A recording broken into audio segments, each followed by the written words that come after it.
प्यार कर भाई एग्रीमेंट अब कराई के, एग्रीमेंट अब कराई के।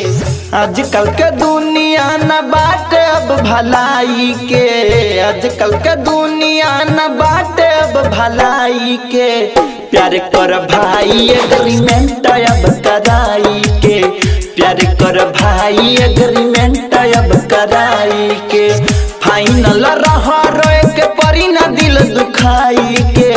प्यार कर भाई एग्रीमेंट अब कराई के, प्यार कर भाई एग्रीमेंट अब कराई के। आप सुन रहे हैं एजी एंटरटेनमेंट की धमाकेदार प्रस्तुति।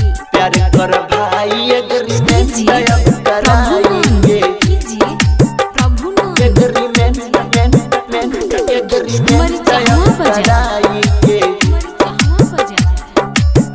प्यार कर भाई एग्रीमेंट अब कराई के।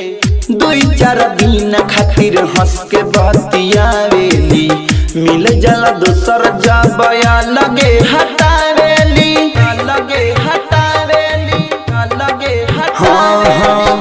होई जेबे पागल ओकरा गम में तुहू रोई के। फोन जब करबे के तनो फेर ना उठावेली, फेर ना उठावेली, फेर ना उठावेली। छोड़ा दिला लाभ के बीमारी उधराई के। प्यार कर भाई एग्रीमेंट अब कराई के, प्यार कर भाई एग्रीमेंट अब कराई के। आप सुन रहे हैं एजी एंटरटेनमेंट की धमाकेदार प्रस्तुति। प्यार कर भाई एग्रीमेंट अब कराई के, एग्रीमेंट अब कराई के। प्यार कर भाई एग्रीमेंट अब कराई के।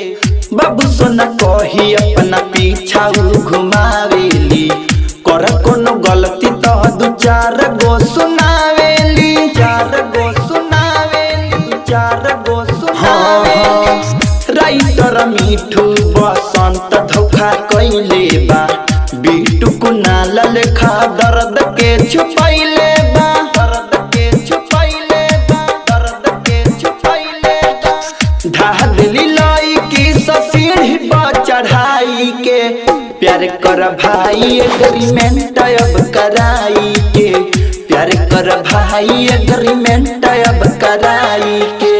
फाइनल रहा रोए के परी ना दिल दुखाई के।